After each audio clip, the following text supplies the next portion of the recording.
Okay, everyone, good afternoon. Welcome to our fifth lecture for the Postgraduate Dynamics MSD 780 course. Up to now, just to give you an overview of what we've done, we've started off looking at an introduction to the planar multibody dynamics that are presented in Nick Ravesh's PMD textbook. We looked at the different methods of formulation. All of that formed part of the introduction.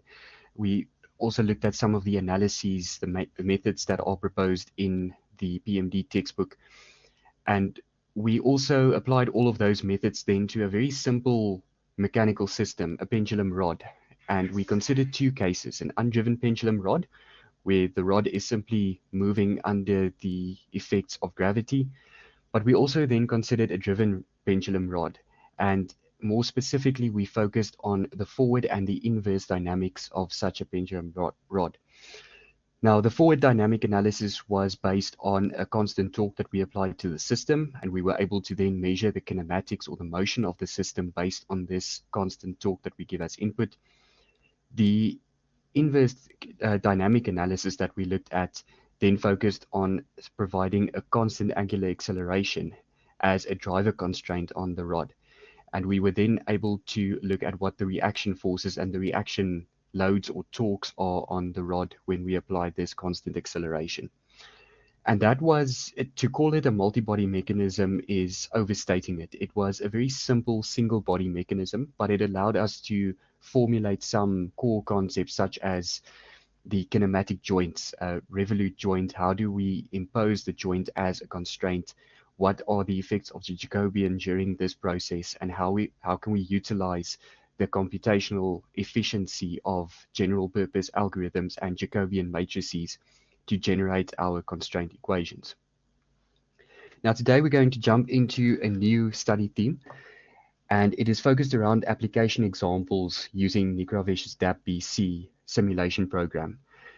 As we mentioned before, the DAP-BC workbench is well integrated with the PMD textbook. So the PMD textbook gives you a breakdown of the theory and the underlying principles in mathematics that are provided or stated for these type of problems.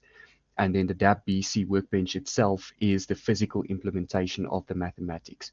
We simply give it initial conditions as input. We give it points, joints, forces, functions, all those kind of things as input. The DAP-BC workbench then calculates all of the output, so the forces, the kinematics or the motion of the system, and we're able to go and plot it at the end. Now, the idea behind the application examples is thus to take the pendulum rod example one step further, and now we're going to start looking at actual multi-body mechanisms and see what the effect of combined dynamic analyses are. So if we have to define both inverse dynamics and forward dynamics, we now know that DAP-BC can handle this, and we can go and apply this on more complex multi-body mechanisms. Now, with that being said, the first two examples that we're going to look at today are suspension systems. Two well-known suspension systems, a double A arm suspension or a double wishbone suspension, if you will, and also a MacPherson suspension. In the case of the double A arm suspension, we're going to look at the physical implementation of spring mass damper mechanisms and how we can utilize that within DAP-BC. The MacPherson suspension will then consider three different options where we do some composite joints. So if we're not too interested in the mass or the dynamics of a particular link in our system, we can go and replace that link with some sort of a composite joint, depending on the two joints that act on the body itself. Now, for the double A arm suspension, we are going to refer to figure 8.1a and 15.6a, which is simply a planar representation of the double wishbone suspension, and its detailed description is then found in section 15.6 of the PMD textbook. Also important to note is that this is also known as a quarter car model. We only consider one of the wheels and how it is connected to the chassis or to the frame of the vehicle, and this gives us enough information to also extend our analysis over to the entire vehicle. But a quarter car model is usually a good place to begin when you do suspension analyses. Now, one of the most commonly used independent front and rear suspension systems in automobiles is the double A arm or the double wishbone suspension system. When this system is viewed from the front or the back, it exhibits planar motion as a four-bar mechanism. What we refer to in that case is we have two bars in this case, an upper link, a lower link, and then we have the wheel, which is connected to the chassis or the frame via these two links that we have. In this case, these links are denoted as bodies 1 and 3. Now, the multi-body system shown in Figure 8.1a and 15.6a is referred to as a quarter car representation, which could be either the front or the rear view of the vehicle. For modeling purposes, the joints and the attachment points are labeled in the shown schematic view of Figure 8.1a and Figure 15.6a. Now, in this presentation, body 0 is the frame, bodies 1 and 3 are the lower and upper arms, and body 2 is the wheel assembly. The wheel-tire combination is shown in scaled size in the background for reference, and the coil-over shock absorber is then a suspension spring damper. So not a body on its own, we consider it purely as a spring damper mechanism, so it's not handled as a body, it's just handled as an actual force element or compliance element in this case. Okay, so just also with regards to the model, Nikravesh assumes that this is the frontal view of the left front suspension that we are considering. The steering or tie rod does not have any effect on the planar motion of the system as well. Now, with regards to this point, we can also refer to the previous point where, as a front suspension, in addition to the up-down motion, it allows a steering degree of freedom. So steering would simply be the sideways motion of the wheel, or the rotation about the y-axis of the wheel in this case. In our case, we don't really consider this the actual steering. We can still treat it as a planar mechanism where we are only interested in the actual up-down motion of the wheel. Now, the individual multi-body components of this system and the corresponding dimensions are shown in Figure 8.1b and 15.6b. This is simply a broken up view of all of the links and the bodies that we had in Figure 15.6a. The mass centers for the three moving bodies are at G1, G2, and G3. Now, in this case, and as they also alluded to in the previous point, body 0 is the frame. We typically treat body 0 as ground whenever we do some sort of a simulation in DAP-BC. So the fact that they already give us information with regards to the chassis or the frame being body 0 already tells us that we can deliberately choose the chassis to be the grounded component or the ground itself, and we are only interested in the motion of bodies 1, 2, and 3. The mass and roll moments of inertia, the characteristics of the spring damper for the suspension, and the tire spring damper data in the radial direction are also listed then in table 15.5. Now, another important thing to notice over here in this table is the chassis body 0 also has a mass and a moment of inertia which is significantly more than those of bodies 1, 2, and 3.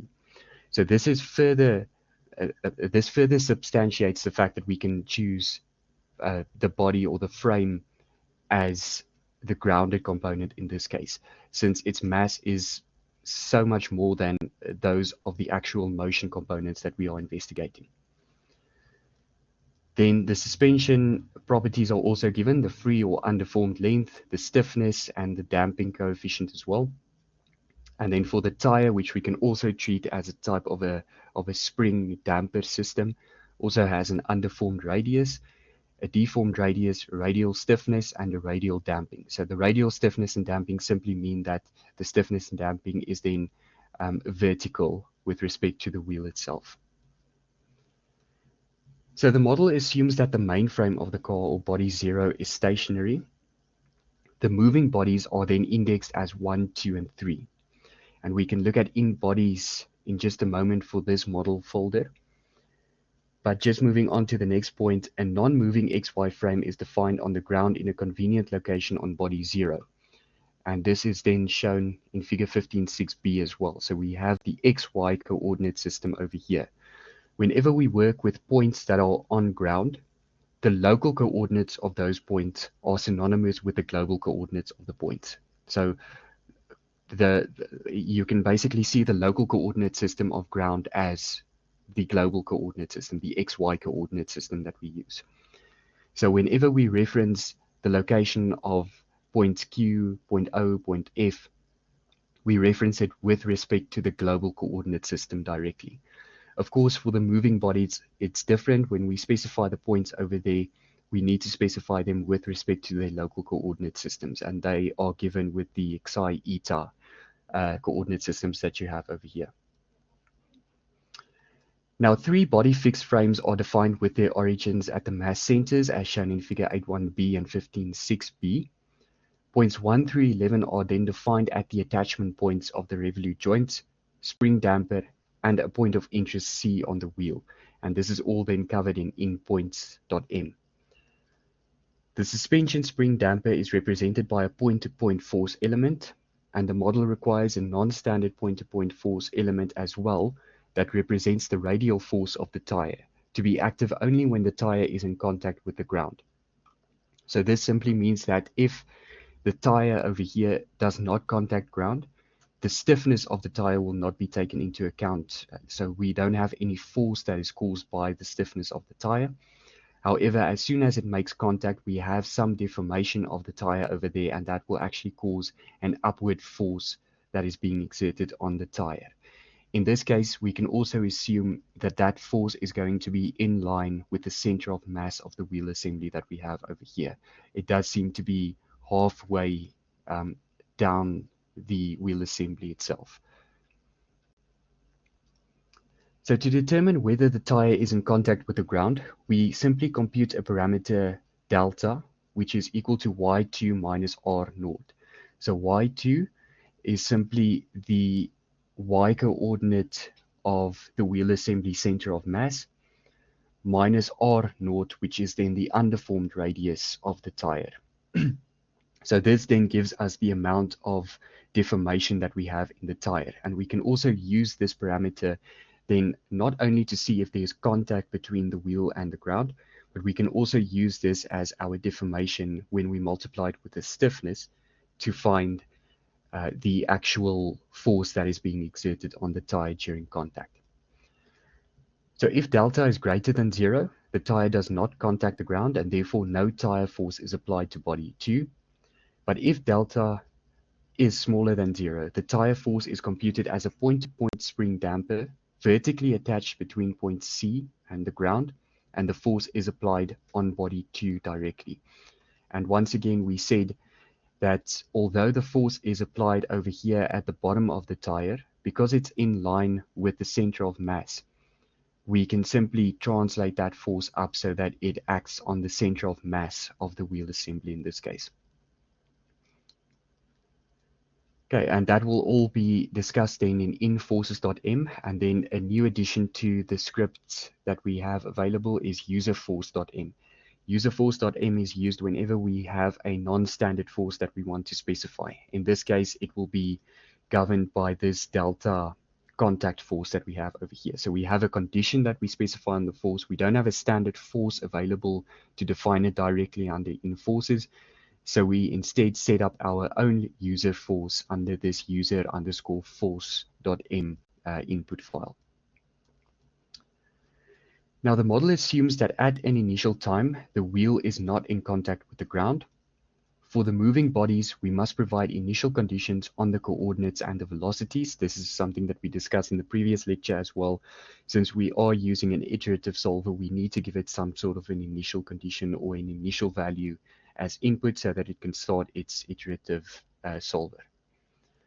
The initial conditions must satisfy the constraints at the coordinates and the velocities.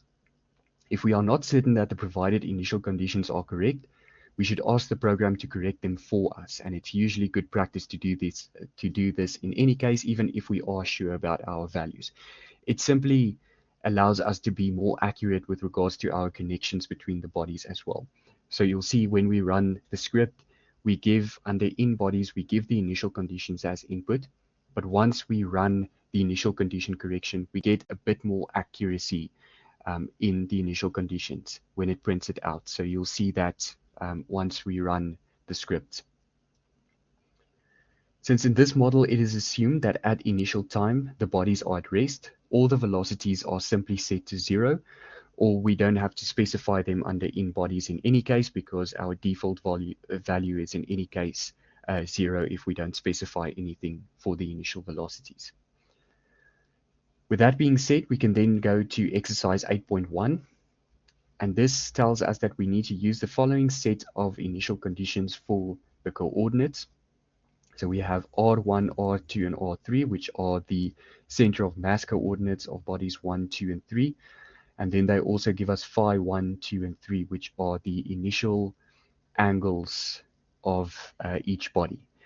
Now, when we refer to these angles, phi 1, phi 2, and phi 3, this is from a schematic perspective, the angle that body 1's xi coordinate system makes with the horizontal, the positive horizontal. So we measure the angle always from the positive x-axis counterclockwise. And that then determines the direction in which the xi1 vector is going to point in this case. All right, so with that being said, we can then go and look at the input files. We can run DAP for 1 second, and we can then observe the animation, and we can then plot the y coordinate of body 2, and we perhaps also want to see what the y coordinate of point C looks like. So point C is simply a point that we're going to specify on the wheel itself, and this is simply an animation point that we can consider as well. So an animation point doesn't contribute to any connection between joints. It's only there to actually look at what happens to the system during motion. So that's why we can specify it under inanimate, but we'll look at that in just a moment.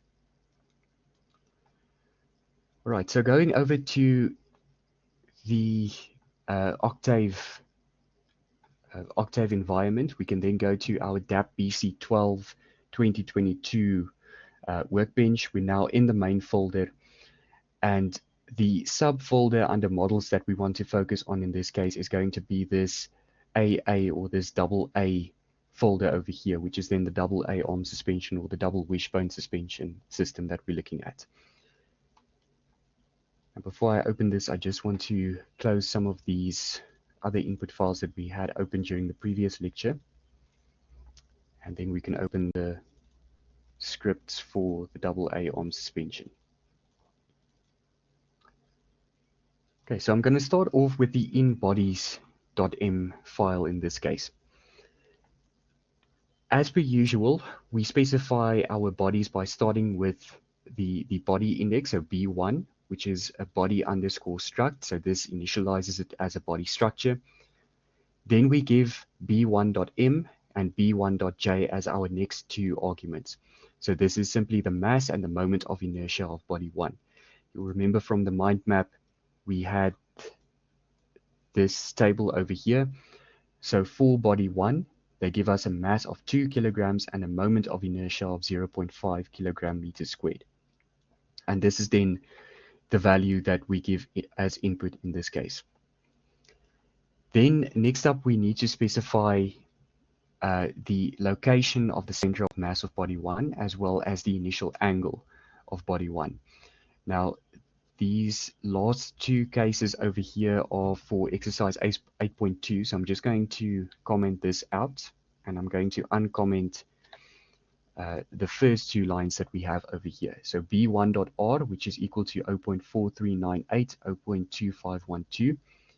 This corresponds to what we have over here for exercise 8.1. So it's 0.4398 in the x direction, 0.2512 in the y direction, specifying the center of mass of body 1. And then phi 1 is 357.9 degrees. Or if you want to, you can relate this to a negative angle. And in that case, it will be phi 1 equal to minus 2.1 degrees. But we need to remember that BC and its in bodies file works in radians. So we need to specify the angle in terms of radians. If we multiply this value by pi over 180, we get this minus 0.0367 radians. And this is then what we specify as B1.P, the initial angle of body 1. For body 2, we do exactly the same. Once again, just uncomment the first two R and P lines that I have over here. And then I comment out the last two lines, and then I can run this for exercise 8.1. But I once again give the mass as 30 kilograms for body 2, the moment of inertia as 2.5 kilogram meters squared, and then I have the location of the center of mass and the angle of body 2 as well. And exactly the same then for body 3 as well. I just uncomment these two lines, comment out the last two lines, and this is then in accordance with everything that was given in the mind map, or what was given for this problem to run it. Now next up, I can also go and define endpoints. And this will then form the basis for when I need to specify any joints in my system. If I look at the schematic that they gave me, which was over here, and we relate this then to figure 8.1a. If we first look perhaps at 8.1a, we can see that we have a revolute joint at point O, a revolute joint at B, and at Q, and at A as well. And then we have this connection over here, this spring damper that's acting over here between points F and E. So in order to set up all of these revolute joints and these point-to-point forces that we have in the system, I need to specify the particular points on each body. Before I do that, I think there might have been a question in this case. Right, so Mr. Kaya asked, are the coordinates of the center of mass of each body defined according to local coordinates or global coordinates? Okay, so the coordinates of the center of mass, if I can show you this, is usually chosen at the geometric center or at the center of mass of the body itself. So in that case, well, you can essentially choose, if you don't want xi1, eta1 to point in these directions, you can choose an arbitrary direction for xi1 and eta1 as well. That doesn't really matter because you're in any case going to specify your initial conditions in accordance with how you specified your local coordinate system on the body. So the local coordinate system that you specify on the body is up to you. You can specify it in any direction, pointing in any direction if you want to. In most cases, it's just easier when you have something like a link, in this case, to specify the local coordinates so that xi is pointing or is along the link, and eta1 is then perpendicular to the link. It just makes it a bit easier for you to also keep track of how the system is moving. But yeah, so local coordinates are treated separately from the global coordinate system. Your only connection between the local and the global coordinate system is when you now go and you specify b1.r and you specify b1.p. So the actual orientation and the actual location of the center of masses. And as I mentioned, the center of mass is where you specify your local coordinate system from. That's the origin of your local coordinate system. But the direction depends purely on your choice. I hope that answers your question. Okay. All right, so with that then being said, we can now look at endpoints. And as I mentioned, this is then where we specify the points on the bodies that need to be connected to one another via some sort of a joint. Now, if we go back to figure 8.1a, like we said, we have revolute joints at O, Q, B, and A. And then we have a point-to-point force that is going to act between points F and E. If I break up my system into its separate bodies over here, I need to remember that for something like a revolute joint acts between two bodies, but at the same point. So that point needs to be specified on both of the bodies in order to connect them to one another. And that's why in this case you'll see on body 0, or what we consider ground, we have a point Q, but we also have a point Q on body 1.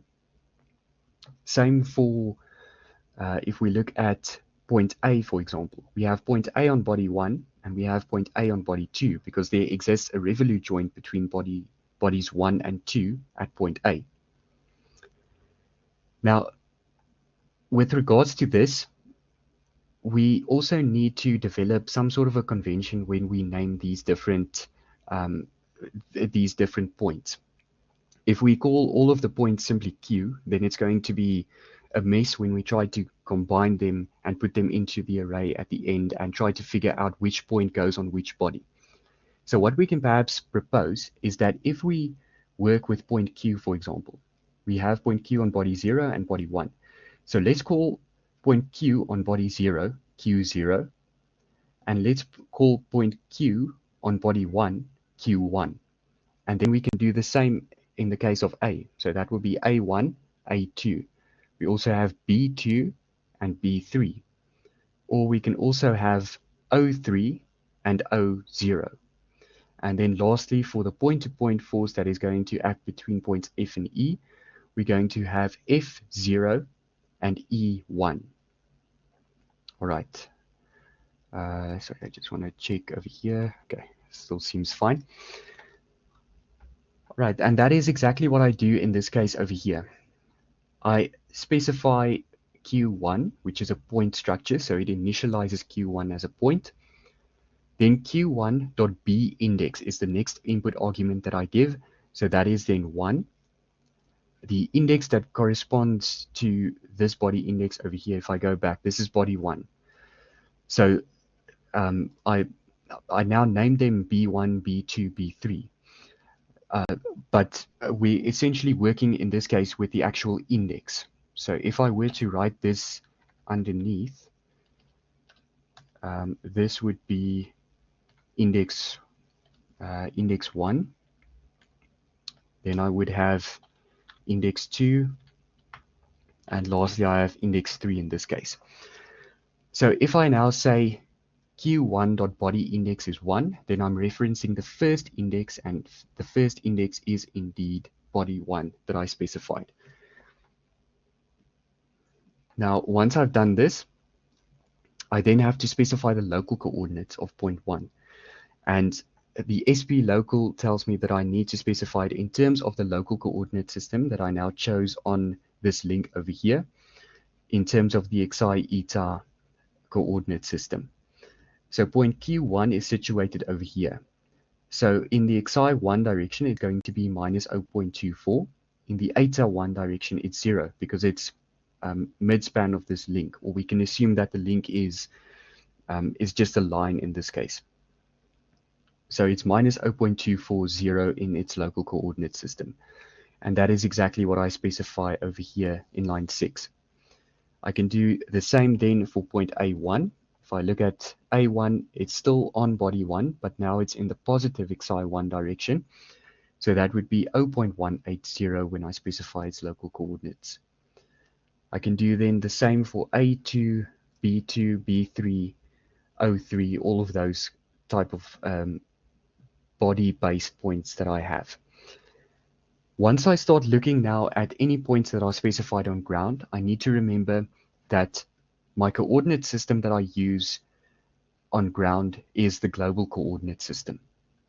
So if I want to specify O0, I then have point O0, which is situated over here. So in the x direction, its coordinate will be 0.2 plus 0.12, and that should be 0.32. And then if I look in the y direction, it's going to be 0.26 plus 0.16 plus 0.02, which will then fully specify the coordinates of point O0. So O0 is then 0.32 and 0.44.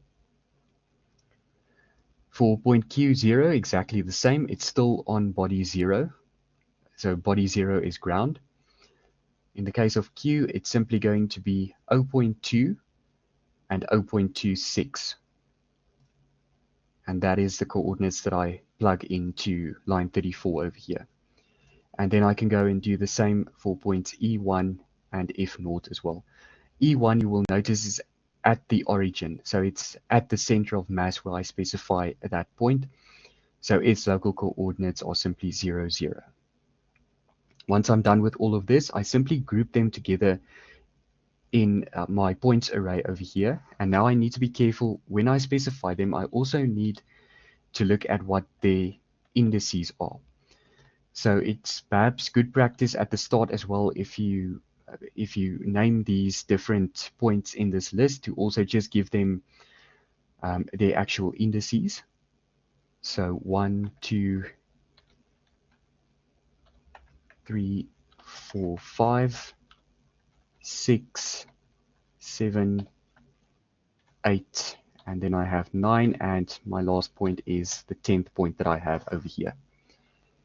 All right, I see there's another question over here. Okay, so another question, is the index of the ground body, body 0, automatically defined in DAP BC? Yes. So whenever I talk about body 0 in DAP BC, it automatically refers to ground. We don't have to specify it under in bodies. DAP BC will automatically treat anything that I specify as body 0 as ground in any case. All right. So now that I have the indices for the different points, I can now go and look at constructing my joints script that I have. I just want to save in bodies as well. Okay. Now if I go to in joints, you'll see this is where I'm going to specify all of the revolute joints. And this is more or less the same as what we did for the pendulum rod. We just have a few extra joints in this case. So remember now we have revolute joints at, if I look at this case, at Q, O, B, and A. So I need to connect all of them through their respective points that I have specified on the different bodies. So revolute joint Q will have to be between points Q0 and Q1. Revolute joint A will be between A1 and A2. Joint B will be between B3 and B2. And then joint O will be between O3 and O0.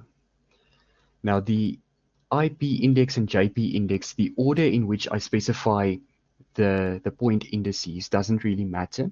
It will probably only affect your reaction force directions.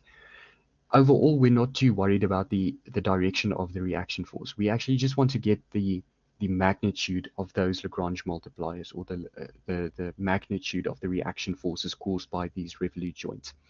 So if, for example, instead of specifying IP and JP index as 1 and 8, I specify this as 8 and 1, that will still be fine. It won't make a difference with regards to the magnitudes.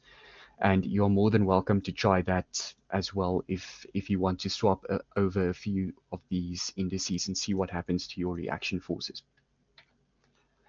But jumping into revolute joint Q, the two indices that I need to reference over here is then Q, if I just remind myself, Q1 and Q0. If I go back to in points, Q1 is going to be the first index, so this one over here, and then Q0 will be the 8th index, so 8 for JP index. And over here you can see I specified 1 and 8. In the case of revolute joint A, it's going to be indices 2 and 3. So if I go back, 2 and 3 are then A1 and A2. Revolute joint B is then indices 4 and 5. So those will be B2 and B3. And finally, I have revolute joint O, which is then 6 and 7, which are O3 and O0. And then I have fully specified all of the revolute joints. I simply group them together in my joints array at the end so that all of them are active during the simulation. And then I'm happy to move on to my next script. And in this case, that will then be the enforcer script. Now for the pendulum rod, we looked at two distinct cases of force types that we can specify. We can specify the weight on a system. that simply switches on gravity to work on the system. And if we want to, we can specify the magnitude of the gravitational constant as well, which is in any case by default 9.81. So if I were to comment out this line, it wouldn't have an effect on the system. It would in any case use 9.81. But let's leave it on for now. And then I can also specify this .wgt input parameter. And this simply specifies the direction in which gravity is acting. And once again, default is 0, 1. So in the negative y direction, I can also leave out this line if I wanted to. But if, for example, I wanted to have my gravity acting in the positive x direction, I can simply make this 1, 0, for example. But in our case, we are happy with gravity acting in the negative y direction, so this is fine. Once this is done, I also specified for the pendulum rod a constant torque that can act on the system, and that was simply a force type T that we specified over there. In this case, we don't have a torque that we specify in the system, but we do have a spring damper mechanism that is acting in the system. And to define a spring damper, we use S1.type, which is PTP, or point-to-point force. So it's an actual spring damper force that acts between 2 points that I specify on the system. To give you perhaps a bit more information, you can also go to your input user manual for DAP-BC. And I think just above in joint, we have the in forces keywords that we can use. So we've used weight, we've used T in one of our previous examples for the pendulum rod, which is a constant torque that will be applied continuously on the body. But we are now interested in a spring damper actuator system that is acting on the body. So we use the PTP keyword in this case. And the minimum entries that we need to give in this case is the IP index, the JP index, so the points between which the spring damper is attached.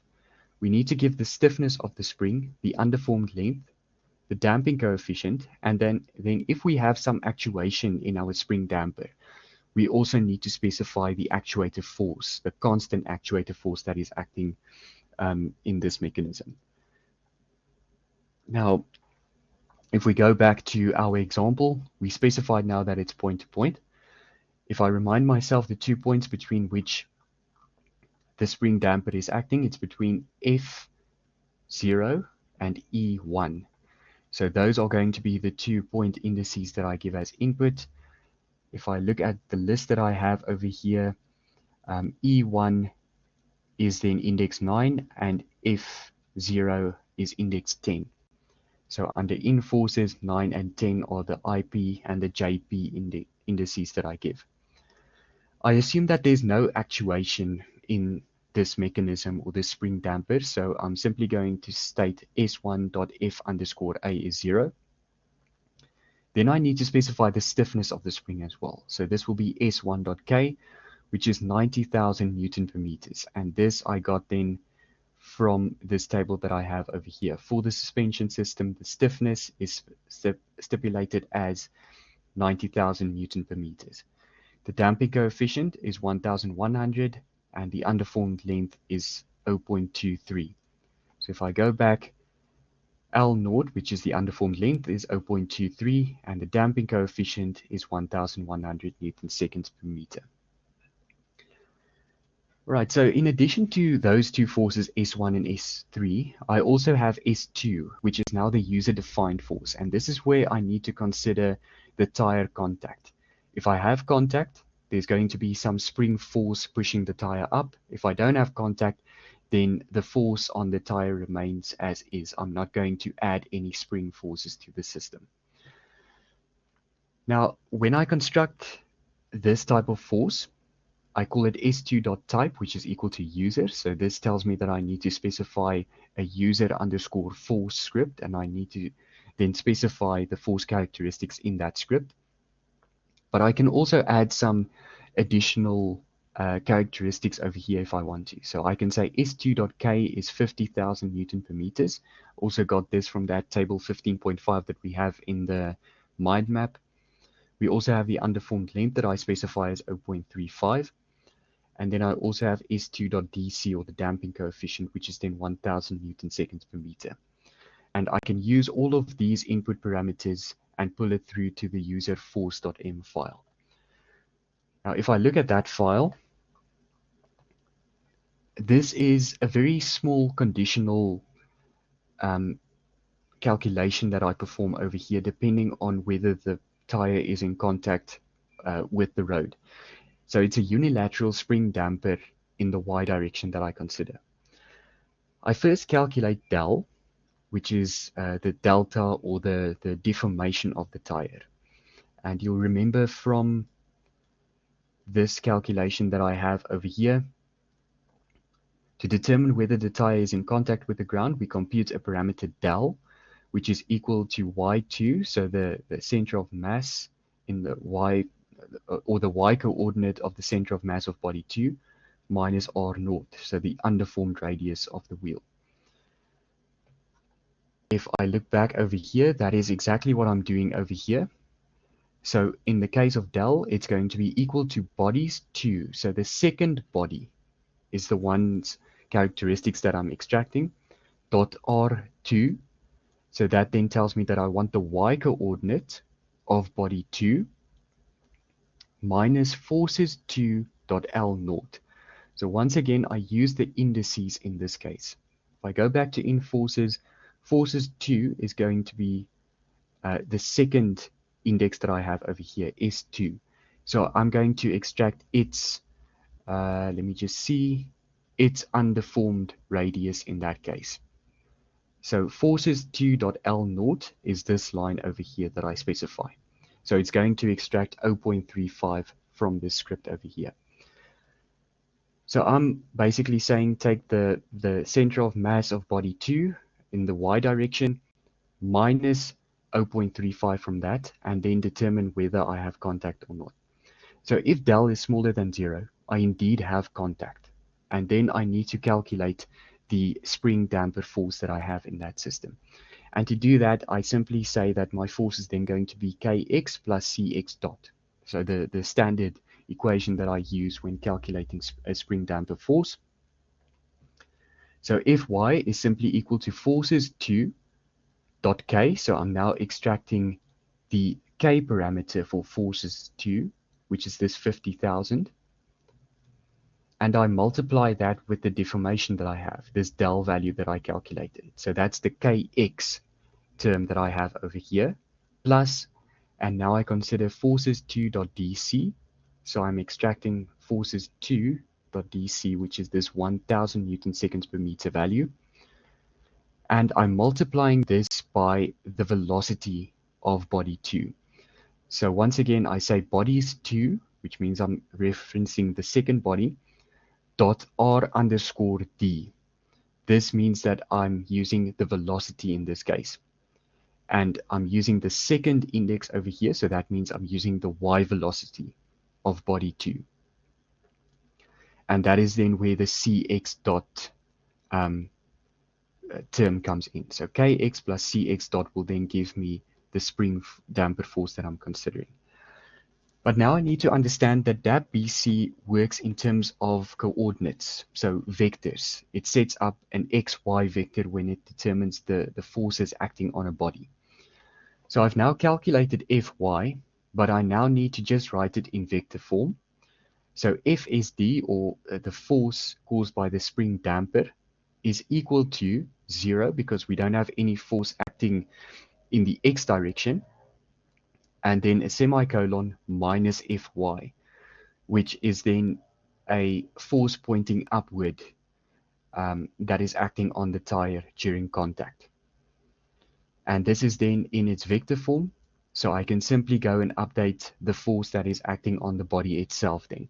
And to do that, I once again say bodies 2 dot F, so this means I'm now considering the body forces, is equal to whatever the current body forces are that are acting on body 2, plus this new spring damper force that I now calculated. And now it will add this minus Fy component to the body forces accordingly. And that is then how I set up my contact model, or my contact force when I have contact between the wheel and between the ground. Okay, so I think before I continue to the other scripts, are there any questions with regards to this? Yeah, it's a bit abstract to try and explain, but I think the idea is simply that you just need to consider the stiffness multiplied by the deformation plus the damping coefficient multiplied by the y velocity, and that will then give you your spring damper force that is acting on the system. Okay, I think we'll, okay, yeah, so why is Fy negative and not positive? Well, this is simply with regards to how we set up our model. So I can perhaps take you through the calculations that we do in this case. If we calculate Fy, you'll remember that Fy is calculated only for the case when del is smaller than 0. Now forces 2.k is the stiffness. The stiffness is a positive value. So I take a positive value and I multiply it by a negative value. And therefore Fy based on the stiffness of the system means that Fy is going to be negative in this case. So it's going to point downwards.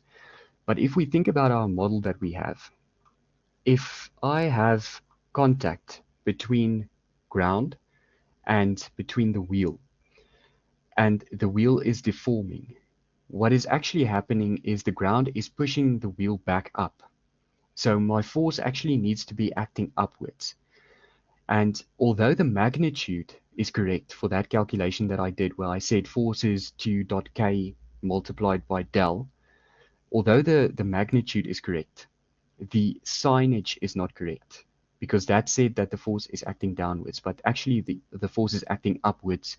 There's a normal force acting or a spring force acting upwards on the wheel assembly.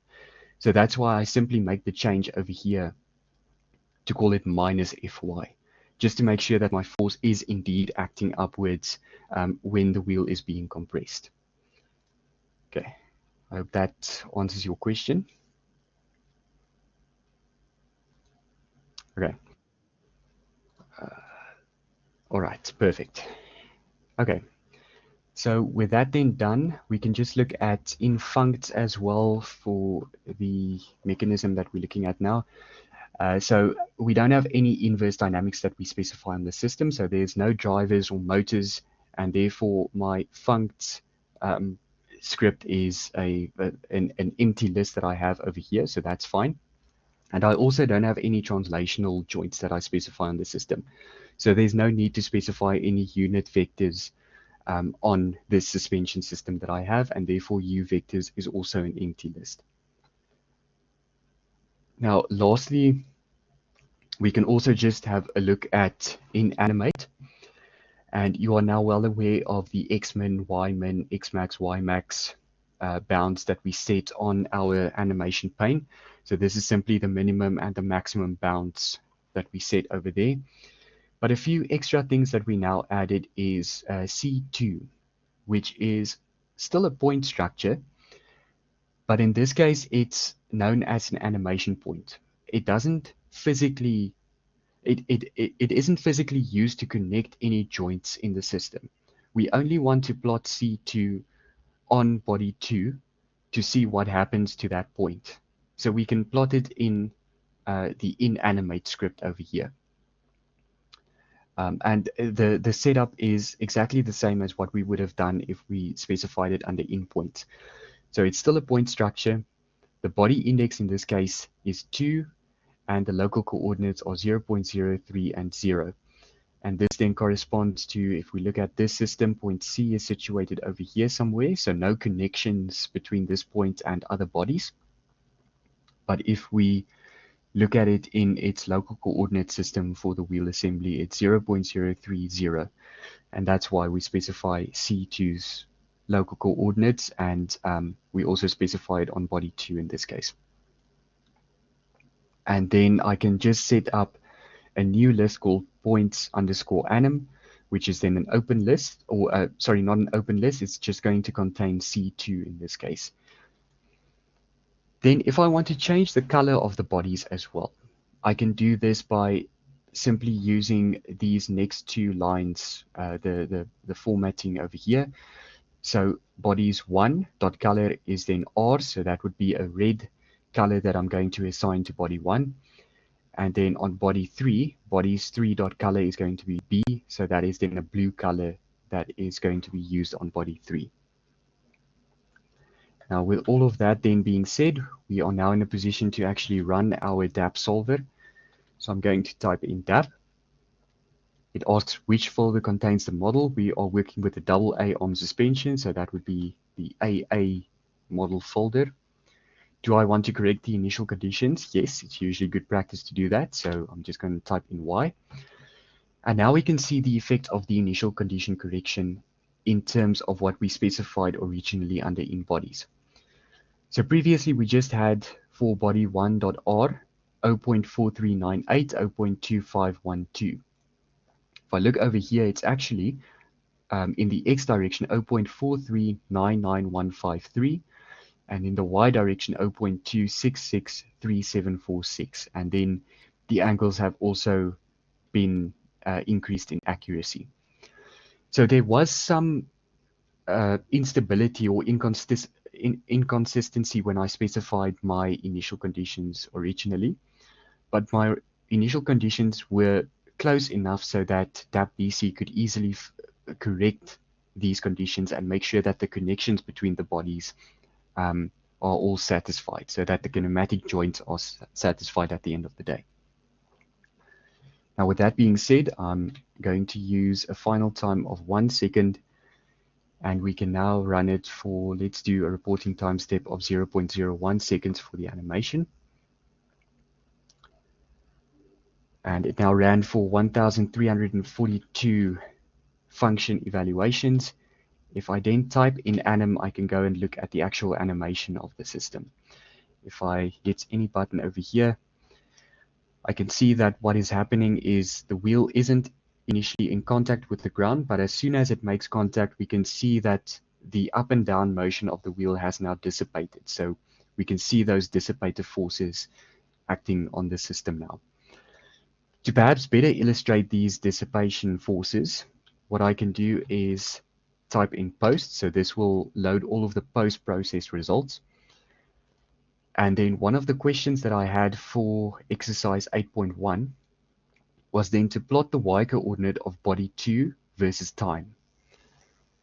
So to do this, I can type in plot, and it's versus time. So I'm going to use the t argument as my x, or my x variable in this case. The y coordinate would then be extracted from the R data. If I go back to my workspace over here, you'll see that, let me just check where R is. So R is then going to give me the center of mass locations, or the positions of the center of mass for each body. It has a dimension 101 by 3 by 2. So 101 is the number of time steps that I have, 3 is the number of bodies, and 2 is then the x and y coordinate. So 1 for x, 2 for y for each body. In this case, I am interested in the y coordinate of body 2 versus time. So I'm going to type in R for all time steps. It's for body 2, so the second argument is 2, and then it's in the y direction, so the last argument is also going to be 2. And then I just have to close my brackets, and I can hit enter, and it will plot out the motion, the y coordinate of the wheel center of mass in this case. So we can see initially it starts at a position which is greater than 0.35 meters, which is the underformed radius of the wheel. But as it then makes contact with the ground, we see the dissipative forces taking effect, and we see the oscillations in the y coordinates of the wheel becoming smaller. So the wheel is essentially staying in contact with the ground after some time. We can then also go and compare this to what we got from the mind map. Let me just check. I think this is, yeah, so this is exercise 8.1. So since these coordinates satisfy the position constraints, there is no need to ask the program to correct them. So we can actually do this or run this simulation without doing initial condition correction. However, if we ask the program to correct the coordinates, we should get the same results back. The animation clarifies that there are no constraint violations at the initial time. And we can see this if I simply just do close all and I do anim again. In this case, what you'll see is that there is continuity at all of the joints in this case. So we can see that body 2 is connected to body 3 at this revolute joint. There's no gap between the two points or the joint in this case. So this already gives us confidence that the kinematic joints and their constraint equations are satisfied in this system. Okay, but I don't want to run the animation now. So instead, I'm just going to close the animation pane, go back to my command window, and then I'm going to hit Control and C at the same time. And that will then stop the animation from running further if I type in something else. So the plot of the y coordinate of body 2 versus time is then shown in figure 8.2, and this does seem to match what we had initially. The plot reveals that the center of the wheel drops from a height of 0.35 meters and settles at approximately 0.32 meters. And you'll remember from our details that we had previously, the deformed radius at rest is 0.34 meters. So there is some deformation of the wheel still happening in this case where it now settled at 0.32 meters. But the fact that we do see this damping effects taking effect does mean that our wheel contact model seems to be working correctly. So that is then fine. Okay, now in the case of exercise 8.2, we need to use the following set of initial conditions for the coordinates. And we want to execute DAP in this case without correcting the initial conditions. We set the final time to 0, and this will then evaluate the equations of motion for only t equal to 0, and then animate the results that contain only a single frame. So we're essentially just doing a static analysis at the very first time step. And what can we observe from this model? So if we do this, I'm just going to type in clear all, close all CLC. I'm going to head back to in bodies, since this is where my initial conditions have now changed. And now I can comment out lines 7 and 8 and uncomment line 9 and 10. Uncomment line 17 and 18, comment out line 15 and 16. And I can do the same with the last body, just so that I use the second set of initial conditions. If I'm happy with that, I can simply save my in-bodies file, and then I can type in DAP again. So my folder is still AA, and now I don't want to correct the initial condition. So I'm just going to type in N, and instead of now giving me the initial conditions that have been corrected, the system simply tells me that there are now redundancy in the constraints. And this is already a precursor or a warning to the fact that the system is probably not going to move as I expect it to move, since some of the constraints are contradicting one another or are redundant or are over-constraining the system. Now, with that being said, I can then type in my final time as 0, since I'm doing a static analysis. It's going to do a single function evaluation, and now I can hit anim. And this is now the updated model that I have available. And in this case, you can see where I previously had proper contact or proper connection between the revolute joints. In this case, these revolute joints are completely broken. The 2 points that connect the revolute joints to one another are no longer coincident with one another. So this satisfies the constraint equation that says that a vector from the origin to RIP and RJP need to be equal. In this case, it's obviously not equal. They do not lie on top of one another. So whatever analysis I'm now going to do on this system is going to be a flawed analysis, because my constraint equations are from the get-go not correct. And in this case, we can clearly see why it's important to do initial condition correction. We've now specified some flawed initial conditions, but once we do an initial condition correction, those corrective steps will connect or reconnect the kinematic joints to one another to make sure that I have consistency when specifying the constraint equations. Okay, so with regards to the solution that we have in the mind map, we observe that all of the constraints are violated. The bodies are separated at the pin joints, and this is also shown in figure 8.3.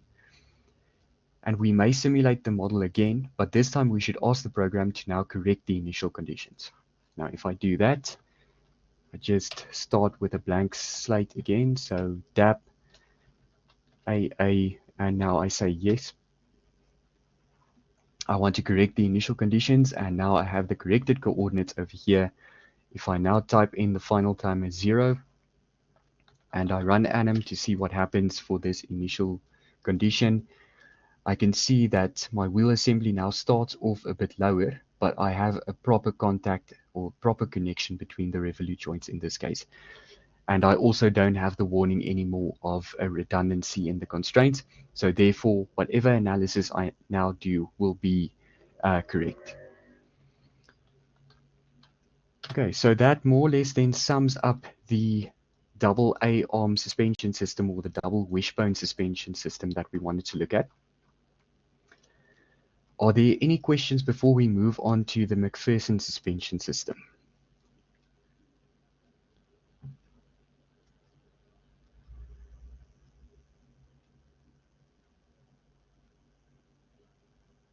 Okay, I think we're still good at the moment. So in that case, I'm then going to move over to section 8.1.2, where we then deal with the MacPherson suspension and where we're going to look at some composite joints. Now this model is the frontal view of a MacPherson suspension system, as shown in figures 8.4 and 15.7a. So a bit of a different model than what we had previously. In this case, we no longer have the top or the upper link. In this case, we actually have this member over here, which we can call body 1. And we also have body 3, which seems to be a slider that is moving along some sort of a sleeve, body 1 in this case. So body 1 can simply be lumped together with the wheel and considered to be the wheel assembly. So the detailed description and the corresponding data for this model can be found in section 15.7. But this is another common type of the front suspension system, which is known as the MacPherson suspension. The fundamental principles of this system are very similar to those of the double A-arm suspension. Variations of this basic strut and link can, however, be found in different automobiles. And when the system is viewed from the front or the back, it exhibits planar motion as an inverted slider crank mechanism. The steering rod does not have any effect on the planar motion of the system, so the same as what we had for the double A-arm suspension. For modeling purposes, the bodies and the attachment points are labeled in the schematic presentation in figures 8.4 and 15.7a. And in this presentation, body 0 is once again chosen as a chassis or the frame. Body 1 is now the wheel assembly, and body 2 is the lower arm. The coil-over shock absorber that includes link 3 acts as a sliding joint, so it's a cylindrical joint in 3 dimensions. The dimensions of the links and the positions of the attachment points are then given in figure 15.7b, so once again just a broken up schematic of all of the members that we have in the system.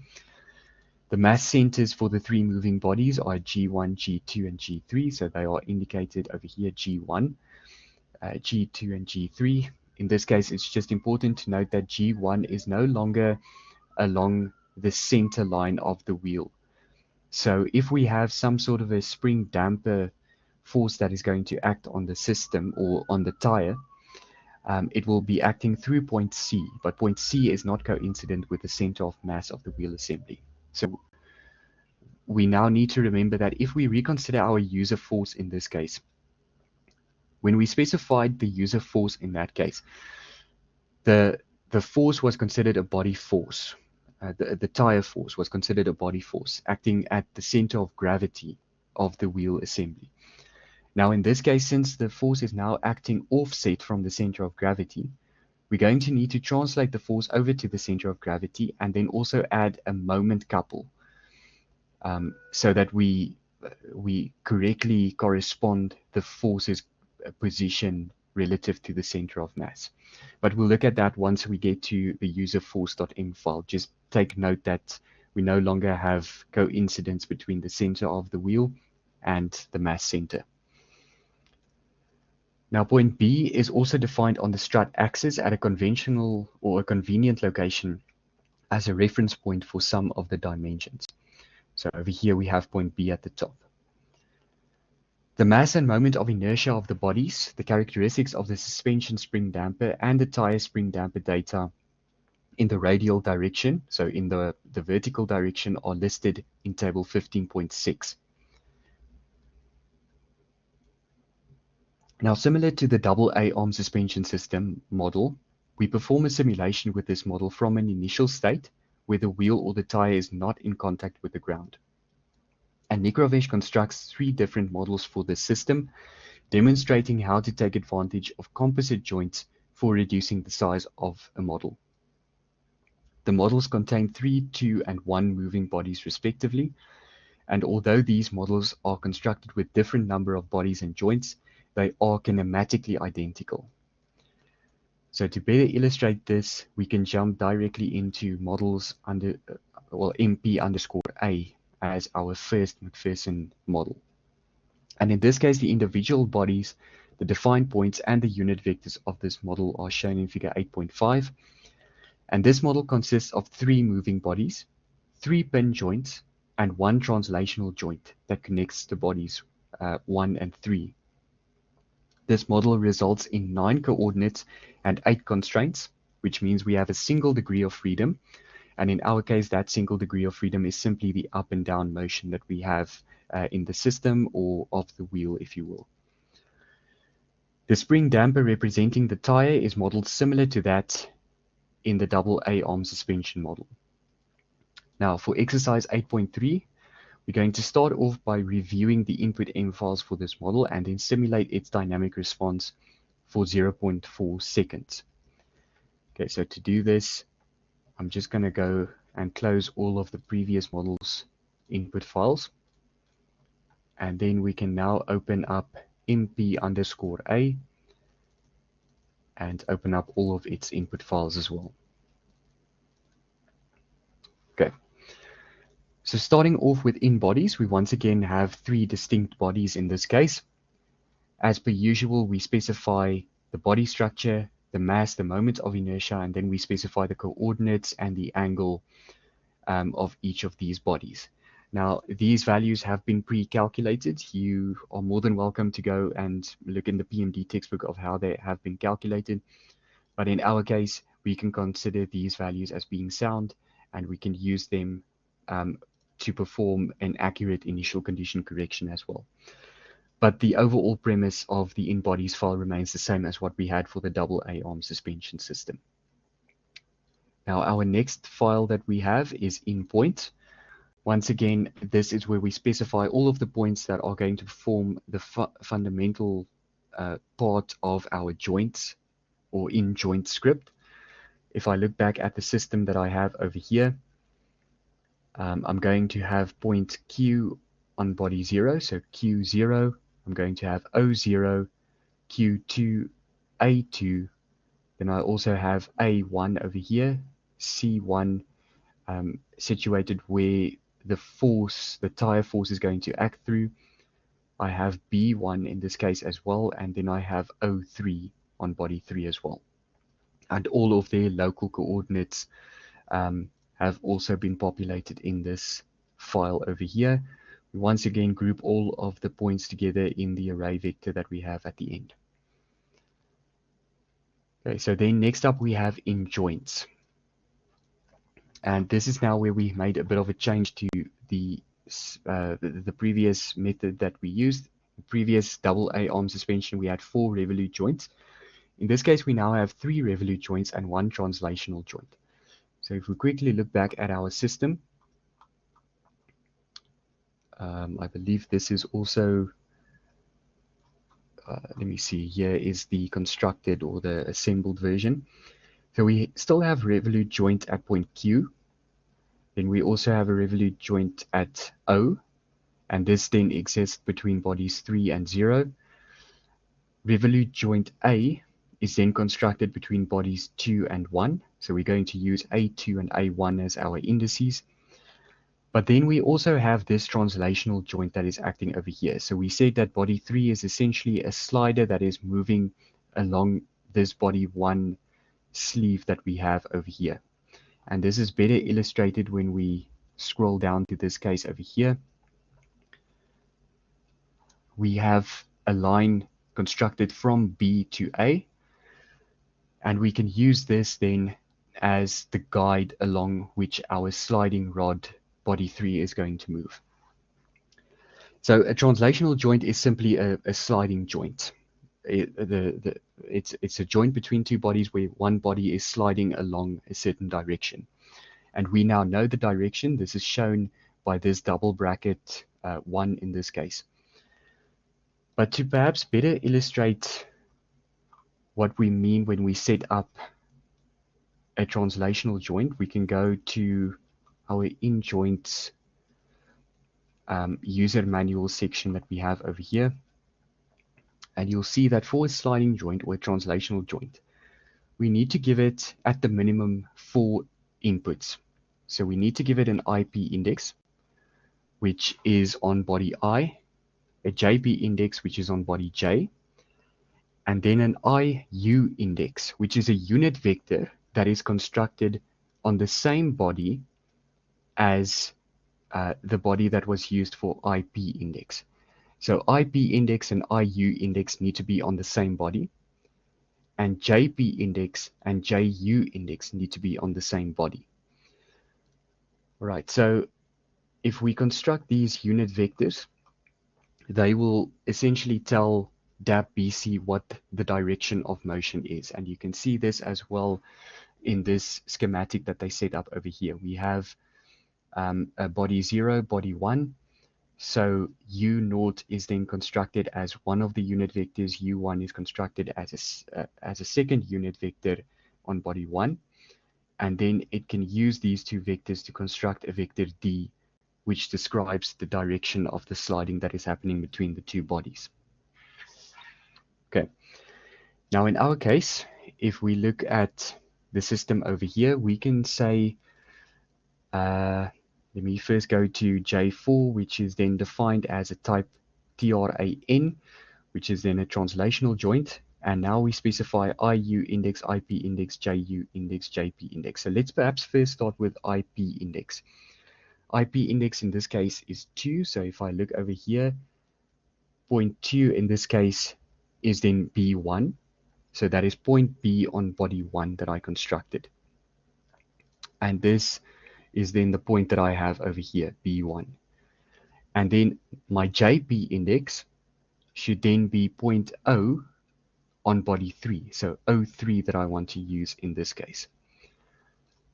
If I look at in joints, JP index is equal to 8. So if I go back and I count 1, 2, 3, 4, 5, 6, 7, 8.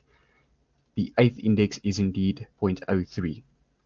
So now I have the 2 points that I specified, IP index and JP index. I know what the body indices for each of these points are as well. So now I can go and construct my 2 unit vectors. And to do this, I then go to in U vectors over here. So you'll now remember that IP index for the translational joint was 2, which was then B1. So it's specified on body 1. If I look at body 1, its unit vector is given over here as 1. But I don't explicitly know what the direction of the unit vector is with regards to its local coordinate system. So I can, however, go and calculate it. I know what my vector from point B to A looks like. If I construct a vector BA, it will have an x or a xi direction of 0.17, and it will have an eta direction of minus 0.25, minus 0.07. And I can use this to go and calculate what my actual unit vector is. So if I do that, let me first start with my actual vector. And for this calculation, I can just do it directly in the command window of MATLAB or Octave. So I'm just going to call it vector. And as I mentioned, I know what the vector looks like. It's 0.17 and it's minus 0.25 minus 0.07. Right, so this is then the vector that I get out. But I can now also go and calculate what the magnitude of that vector is. So if I call this mag vec, it will be equal to the square root, I'm just using Pythagoras, 0.17 squared plus 0.32 squared. Just close the brackets, and now I have the magnitude of the vector. And now to get the unit vector, I simply say unit vec is equal to whatever the vector was, dot divided by the magnitude of that vector. And the result that I get out is 0.4692 and minus 0.8831. If I go to in U vectors, I specify V1, which is my first unit vector, as a unit structure. I have to specify the body on which this vector is acting. So we know that IP index is on body 1. So in this case, V1.body index is also going to be 1. And V1.u local, so the local unit vector, or the unit vector in terms of the local coordinates, is then 0.47 and minus 0.88, which is exactly what I specified over here. And then in the case of V2, so this was then on body 3. If I look back at body 3, so O3 was specified as the JP index. So I'm now going to use a unit vector on body 3. And in that case, the unit vector is simply pointing in the xi3 direction. So therefore, its unit vector is quite straightforward. It's simply 1, 0. So 1 in the xi direction, 0 in the eta direction. And I group all of my unit vectors together under this u vectors array over here. And then I can go and implement them under in joint. So with IP index and JP index defined, I now define IU index equal to 1, and I define JU index equal to 2. So IU index and IP index are now on the same body, JU index and JP index are on the same body, and my translational joint is sufficiently defined. Okay, are there any questions before I move on with regards to the construction of a translation joint? I think that was quite an elaborate description, but yeah, it's a bit, once again, a bit difficult to illustrate without an example, but yeah. So when defining the translation joint, does it make a difference if we swap the I index body and J index body? No, it doesn't make a difference. So you just need to make sure that your IP index and IU index are on the same body, and that your JP index and JU index are on the same body. But you can flip them around. So if, for example, in this case where I now had IU index equal to 1 and IP index equal to 2, I could have said JU index is 1, JP index is 2, and I could have swapped that over then for the JP indices as well. It doesn't matter in which order you define them, as long as your bodies match for your unit vector and your point, then it's fine. Okay, right, so then the next file that we can look at is in forces. Okay, so we once again have the point-to-point force as we had previously with the double A arm suspension system. The point indices are perhaps just a bit different in this case. If I look back at our constructed or assembled model, we seem to have a point-to-point force acting between O0 and B1, if I'm not mistaken. So if I go back, we use point indices 2 and 4. So that would be B1 in this case, and then O0 as well. So those are the 2 points that we use. But other than that, all of the input arguments remain the same. The values change, but we still specify the same input arguments. We also have weight acting on the system, so that's fine.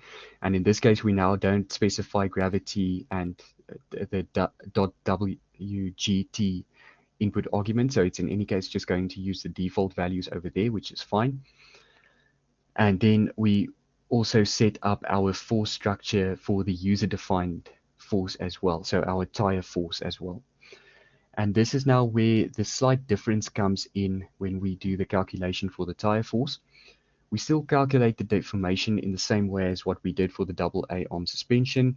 We still check if the deformation or the delta value is smaller than 0, then we have contact, so we need to calculate the spring damper tire force over there. We group that together in its spring damper vector over here, and we then added to bodies F in this case, or bodies 1.F, which is equal to whatever the current force is on body 1 plus then the spring damper force. But now we have a new line, line 10, which is bodies 1.N. And this is now the moment or the couple moment that we spoke about previously. Remember that point C is not coincident with the mass center. And when we specify bodies 1.F, we are referring to the forces that are acting at the center of mass of this body 1. In our case, what we are doing over here is simply taking whatever the tire force is over here at point C, we're translating it over to the center of mass, and now we need to compensate for that translation by adding a moment couple over here, or simply a moment compromise that we're doing over here. So to do that, we simply say, well, the moment that is now exerted on body 1 is whatever the current moment is on body 1, plus, and now I do the moment calculation, so R cross product F. If I write that in a different form, I can simply use the rotated vector of the local coordinates of point 3. So point 3 is then going to be point C, where the actual force is acting, so C1. And I use .sp, so that just tells the system to extract the local coordinates to rotate the vector. And I use prime as well, so I just use the transpose of this vector that I get over here. I use the transpose and I multiply that then with the spring damper force in this case, which I calculated. And that will then give me the updated moment that is exerted on the system. So just from a schematic perspective, the force did act over here. The force is now acting at the center of mass. Now I compensate for this by taking the local coordinates of point C. I rotate the local coordinates 90 degrees. I use the transpose and I multiply this with the force vector that is now being applied on the wheel. And that will give me the effective moment arm that I'm going to get on body 1 due to the translation of the force. Now the proof for this calculation is also given in the PMD textbook. You're more than welcome to go and have a look at that. But just note that whenever I do this type of translation, I just consider the actual point and I multiply that with my force vector that I calculated, and that will give me the effective moment for the translation. Okay, now with that being said, we then also have our last input file, which is just infunct, still an open list. We don't specify any inverse dynamic motors on the system, so that's why it's an open list. And finally, in animate, now we don't have any animation points in this case, but we still specify the minimum and maximum bounds that will be used for the animation pane. Okay. Right, so now if I head to the question that I have over here, it said that we have to review the input M files for this model, and then we simulate its dynamic response for 0.4 seconds. Okay, so if I do this, I can just go to my command window. I'm just going to type in clear all, close all CLC. And then I start DAP. I'm considering MP underscore A in this case. Yes, I want to correct the initial conditions. And I'm using a final time of 0.4 seconds. And let's perhaps use a reporting time step of, let's do 0.001 second in this case. And if I run this system, it gives me 1070 function evaluations, and I can now go and check what the animation is going to look like of the system. And I note in this case that I now have the slider rod over here, or body 3, which is in line with this line that's constructed over here on body 1. So any points that I specify on body 1 are always constructed, or have a line that is constructed from the center of mass of the body to that point. But then between bodies 3 and 1, I also have this spring damper system that is acting over here. It's actually acting between the ground, or the chassis frame that I have, and body 1 over here at this point, B1 if I'm not mistaken.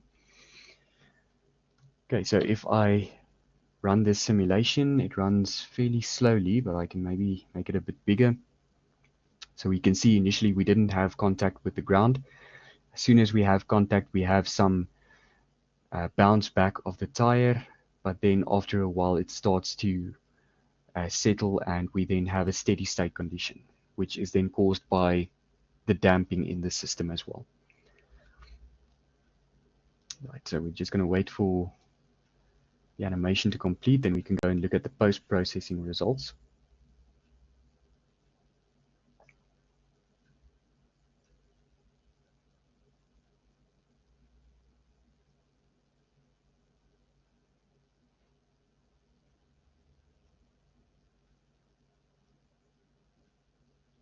Okay, so now we can type in post, and we can go and look at what we need to plot in this case. So it says view the animation and then plot the coordinate and velocity of body 1 or point C versus time. So let's perhaps first start with the actual coordinates and velocities of the center of mass of body 1. To do this, I'm just going to type in plot. I'm going to plot it versus time, so T is my first input. R is going to give me the coordinates that I want to consider of the center of mass. For all time steps, this is now on body 1 in the 2 direction or in the y direction. And this is then the result that I get for the center of mass of body 1. We can see once again when it makes contact, as soon as it makes contact, we have additional damping caused by the tire stiffness, or the tire damping coefficient, and it then settles and remains on the ground level. If we want to check the velocity, we can simply retype the previous argument and just add RD in this case. And then we have the velocity of the center of mass of the wheel. In this case, it once again starts at rest, which is as expected. It obtains a negative velocity as it approaches the ground. Once it approaches the ground, we see a shoot up of the velocity, and the wheel then starts to settle up to 0 meters per second, where it doesn't move in the y direction anymore. Now, if we want to plot the specific points in this case, we want to look at point C. So if I quickly go back to my list that I have over here, it's A1, B1, so C1 is the third entry in my points list that I have. So I'm going to plot its properties as well. So to do that, I still use time as my independent variable. RP is then going to give me the coordinates of the points. If I look back at the list that I have over here, RP has a size 401, so the number of time steps, by 8 by 2. So by the number of points that I have, by the coordinates for each point. So in my case, I'm considering point 3. So I'm going to plot it for all time steps, 4.3, and it will be in the 2 direction or in the y direction. And this is what the coordinates of point C are going to look like. If I do the same as previously, but now I just add RPD in this case, then I can look at the velocity. And in this case, we can see that the velocity is slightly below -2 meters per second as the wheel is approaching the ground. And then it once again shoots up and converges to a constant y coordinate, so therefore we have a 0 velocity after about 0.2 seconds. And I can once again go and compare this to the results that I have in the mind map, and I see that this matches up quite well in this case. All right, so that was then MP_A, so the first MacPherson strut where we consider all of the links and all of the joints as they are defined as a complete model in this case. And now we can start looking at some composite joints. Now remember, for MP_A, we now only considered the kinematics of the system. We only looked at the coordinates and the velocities of the points and the center of mass of the wheel assembly. For MP_B, we're going to do the same, but now we can start looking at some composite joints. So when we combine certain elements together, what will be the effect on the kinematics of the system? Now, the individual bodies, the defined points, and the unit vectors of this model are once again shown in figure 8.7, so exactly the same as what we had for the previous case. However, you'll notice we no longer have a body 3. So body 3 was the slider that moved along this sleeve that we had over here. In this case, we now say that, well, can we remove this slider that we have and simply replace it with a composite joint, so a combined joint that captures both the revolute properties of joint O and the translational properties of the motion along BA. So this model consists of 2 moving bodies, 2 pin joints, and 1 revolute translational joint, where body 3 from the first model, MP_A, has been combined as a massless link with the pin joint O and the translational joint to form a revolute translational joint. And this model then yields 6 coordinates and 5 constraints. So we still have 1 degree of freedom. But you'll remember previously we had 9 coordinates because we had 3 bodies, and 8 constraints as well, because we had 4 joints, each joint contributing 2 constraint equations. So we, in effect, over here, reduced our number of coordinates by 3 and reduced the number of constraints by 3 as well. And the program constructs a vector then between points O and B and another vector between points B and A, and then it enforces the 2 vectors to stay parallel. So what we're saying over here is we're simply applying a revolute translational joint in this case. It has both the properties of a revolute joint and a translational joint without considering the actual linkage between the 2 joints. So exercise 8.4 is more or less the same as 8.3 in the sense that we have to review the input M files for this model and simulate its dynamic response for 0.4 seconds. Now to do this, I'm first going to clear my workspace. I'm going to close all of the input files of the previous model that we considered. And now we can move on to MP_B.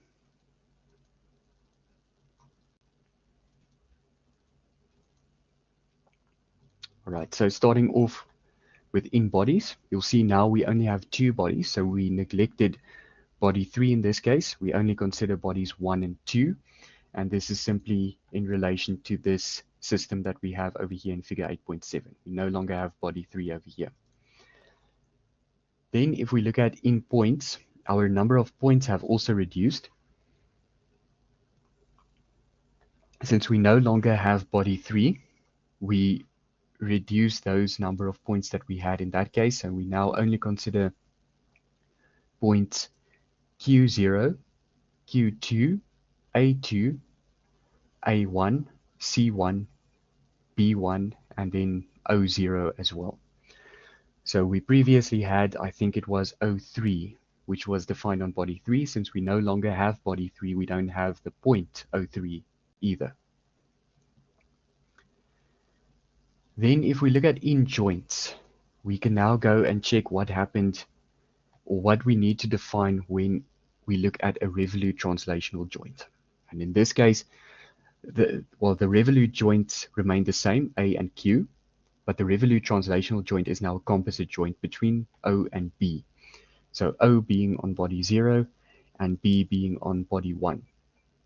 Now, in accordance with the DAP BC user manual, for a Revolut translational joint, we need to specify an IP index, a JP index, an IU index, and then a length L. If we don't have a length L, we simply leave this out. This will in any case be taken then as um, a value of 0.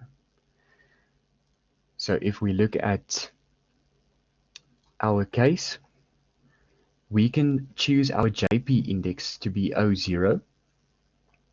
We can choose our IP index to be B1, and that then allows us to define our IU index, the same as what we defined for our previous unit vector on body 1. If I do this, we see that we define J2 as a type revtran, which is then a Revolut translational joint. J2.IP index is then 2, so if I go back, this is then B1. The JP index is O0, so that is fine. And then my IU index is now 1. And this is the same as V1, which we specified under MP_A. It's also defined on body 1, so it's defined on the same body as what the IP index is defined as. So the same analogy that we used for the original translational joint. Okay, so then I have my in-U vector, which defines the IU index that I have to specify on the system, and that then fully defines the Revolut translational joint. If I look at in forces, this is exactly the same as what I had for MP_A. So I should also have a user force over here, which is once again the same. The force now no longer acting at the center of mass, so I once again compensate for it via the moment arm that I have in this case. So everything else remained exactly the same. Now, if I look back at exercise 8.4, I'm going to run it for 0.4 seconds, and I'm going to plot the coordinates and the velocities again. And I can compare it to the solution that I have in the mind map. If I do this, I type in DAP. The model that now contains the folder that contains the model is then MP_B. I want to correct the initial conditions, and I want to use a final time of 0.4 seconds with a 0.001 second reporting time step. Right, so now if I run the animation, you'll see that previously I had a linkage or a slider arm that sat over here, which was body 3. Now I no longer have that. I only have bodies 1 and 2, and then the actual point-to-point spring damper connection that I have between body 1 and the ground or the chassis frame. And I can once again go and run this simulation just to see what happens. And from a qualitative perspective, it seems to be more or less the same as what I had for MP_A. So I do expect my kinematics to match that of the complete MacPherson strut suspension, even though I now removed one of the links and replaced it with a combined joint. So let's just wait for the animation to complete, then we can look at the post-processing results.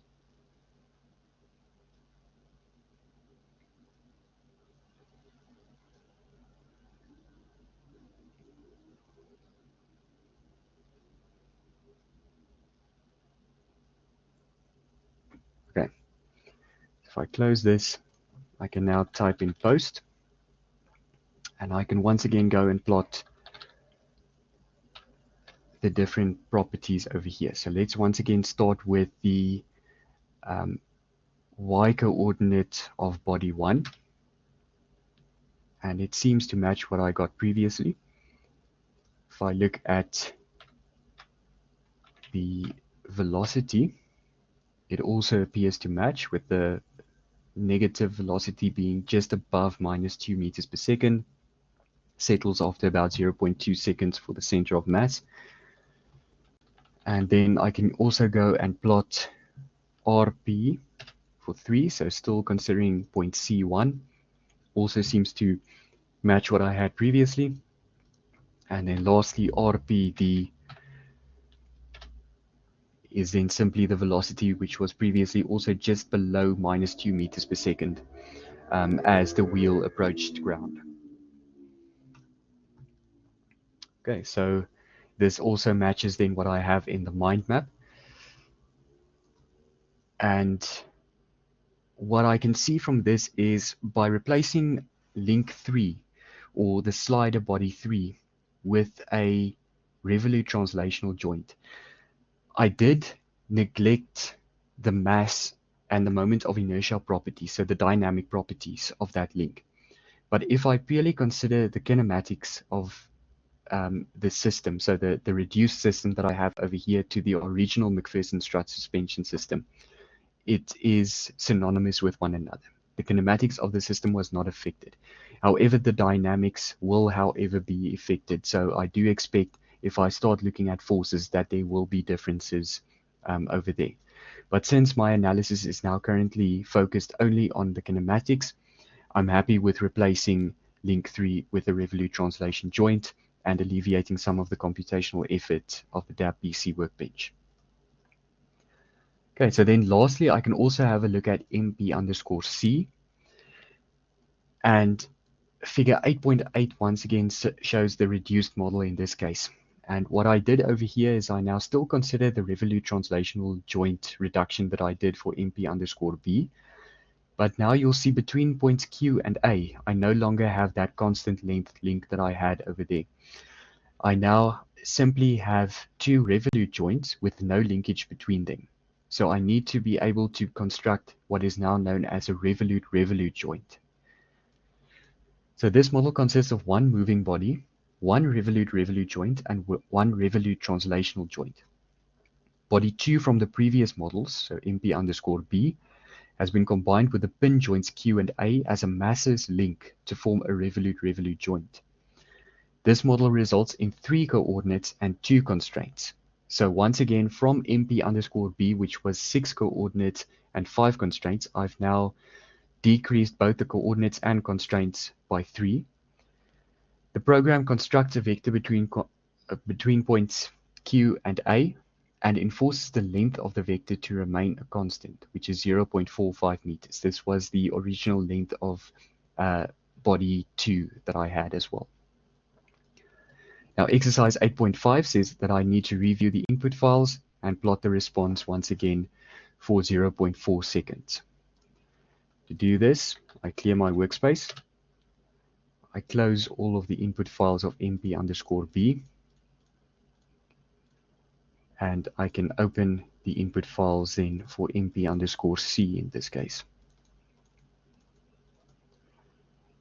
Okay, so inanimate remained exactly the same. In bodies has now been reduced to a single body, which is body 1, or the wheel assembly body. In forces remained exactly the same as what I had for the previous 2 MacPherson strut suspensions. In functs is still an open list.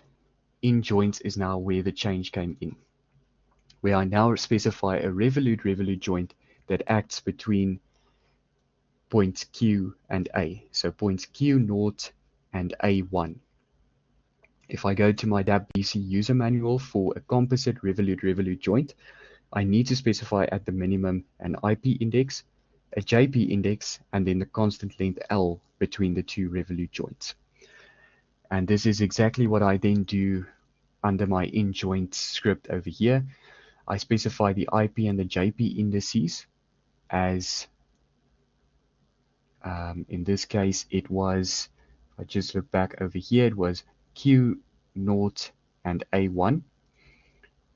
So that would be A1, which is the first index, and Q0 is then the 5th index in this case. So 1 and 5 are the 2 indices that I use. And then J1.L is simply the constant length that I have, which was also given to me as 0.45 meters. And that I just plug in over here. And that fully defines my revolute-revolute joint. The revolute translational joint remains exactly the same as what we had for the previous model. So I'm not going to touch on that. But our in-points file has now also reduced in the number of effective points that I have. So by 2 points. Previously we had a points list which was a length of 7. Now we only have 5 elements in this case because we removed body 2 which had 2 points on it, so we don't specify those 2 points anymore. Then in U vectors remains exactly the same. so that we can construct the revolute translation joint, and user force is also exactly the same as what we had for our previous two MacPherson models. If I'm happy with all of that, I can now go and run dap. Which folder contains the model? It's mp_c in this case. Yes, I correct the initial conditions.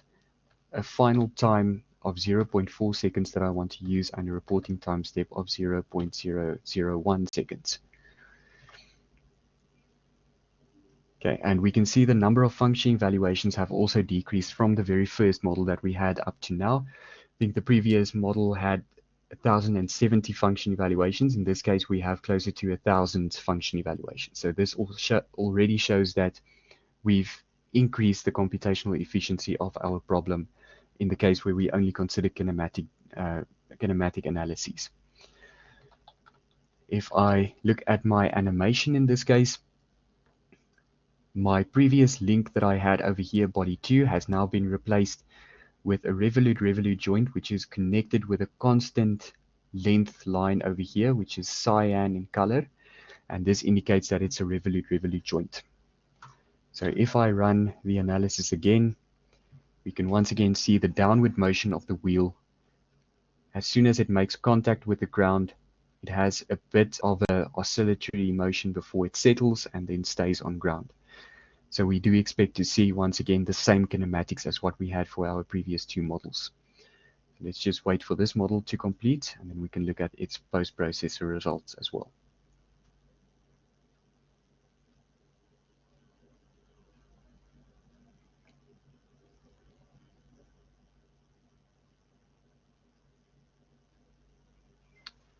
Okay, so then I can close this window. I can type in post. Let's once again start plotting the center of mass coordinates of the wheel assembly. And this does seem to match what I got previously. If I look at the velocities, I can see that the center of mass velocity of the wheel assembly is just above -2 meters per second. So the same as what I had for MP_A and B. And then if I look at the points as well, so point C, this also seems to match what I got for the previous two models. And lastly, if I just want to plot the velocity of that point, RPD, this is also more or less what I got previously. So also with the value or a negative velocity value of the wheel being just below -2 meters per second. And in the mind map, this also corresponds well with the results, which is in effect synonymous with everything from MPA and MPB that I now got. So this then substantiates the idea that if I'm interested in a kinematic analysis and I'm not too worried about the underlying dynamic principle or the dynamics that are going to change, I can in fact make certain reductions to my model to increase computational efficiency without compromising on the accuracy of the results. So as I mentioned, the dynamics of the system will change. If we consider the table 15.6, the input values that they gave, we replaced bodies 2 and 3 now with composite joints. So we neglected the effects of their mass and their moments of inertia on the system. But we can see that if we remove body 3 from the system, it has a 0.5 kilogram mass, a 0.2 kilogram meter square moment of inertia, which is smaller than the other masses and moments of inertia of the system. So we expect its effect to be less substantial than if we now remove body 2 from the system, where its mass is 2 kilograms and its moment of inertia is higher, 0.5 kilogram meter square. So just be careful when you set up these type of problems. The kinematic analysis will remain the same, but the dynamic analysis will be influenced by the reduction of the number of bodies and the reduction of the masses and moments of inertia in the system. But overall, this is the idea behind composite joints. So with that in mind, are there any questions with regards to the suspension systems that we've covered now.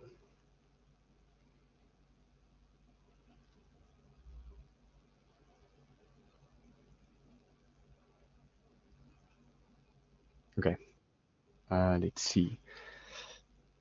Okay, so does this mean that kinematic analysis is independent of the number of bodies in a structure? Because we have made a lot of changes. So it is in the sense that you don't consider the masses and the moments of inertia and the forces on the bodies, but your connectivity between the bodies is still important.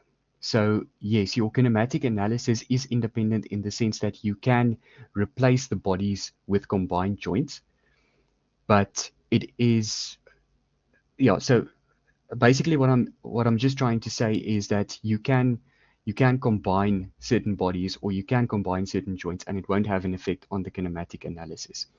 But the way in which the original structure was set up needs to be taken into account. So originally I had a link between points Q and A which formed two revolute joints. So I need to understand what was the original length of that link, which was 0.45 meters, so that I can now construct the revolute joint with that distance still taking effect in the system. So yes, you can reduce the number of bodies for the kinematic analysis in the system, but just be wary of what the effect of that body was in the original system when you construct composite joint. Connectivity is important and cannot be altered when it comes to kinematic analysis. Exactly. Yes. Yeah. So your kinematic analysis is driven by constraints in the system, constraint equations. The constraint equations you get directly from the kinematic joints, and the joints are the connectivity in the system. So yes, yeah, you are correct, Mr. Kaya.